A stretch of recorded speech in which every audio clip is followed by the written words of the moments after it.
If there's one thing our drop tests have taught us, it's that phones with glass backs do not hold up well when dropped on concrete sidewalks. We didn't expect that to change with Samsung's new Galaxy S9. It uses the same Gorilla Glass 5 material as the previous Galaxy S8, both on the front and back of the phone, and it has the same curved edges on either side. The back of the Galaxy S8 broke on the first fall from hit bite in our previous drop test, but the screen remained intact despite dropping it from 5 feet onto a gravel road going into our test. I didn't expect the Samsung Galaxy S9 to have the same good fortune as its predecessor, considering it's about 8 grams heavier and 0.5 millimeters thicker. Plus, there's no way that curved screen could come out unscathed from another round of drops.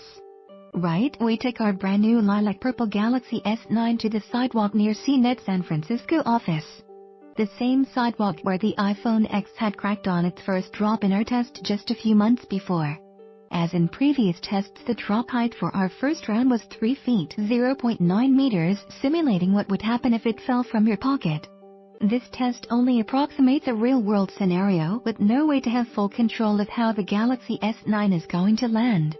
I dropped it screen side up first to evaluate the toughness of the backside. The back did in fact hit first, but it wasn't completely flat upon impact. The right side hit the ground initially, and then the phone pivoted off the corners until it settled on the floor.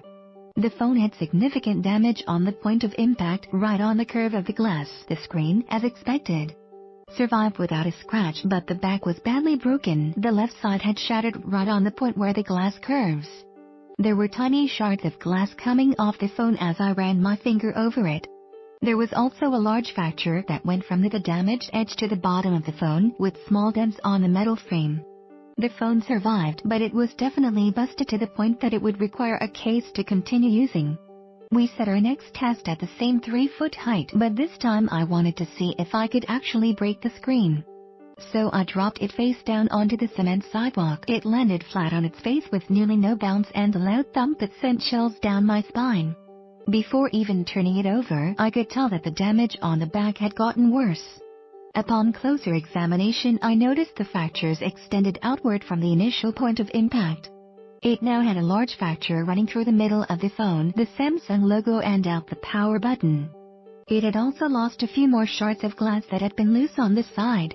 The fractures on the back grew and made their way to the other side of the phone, cutting through the logo.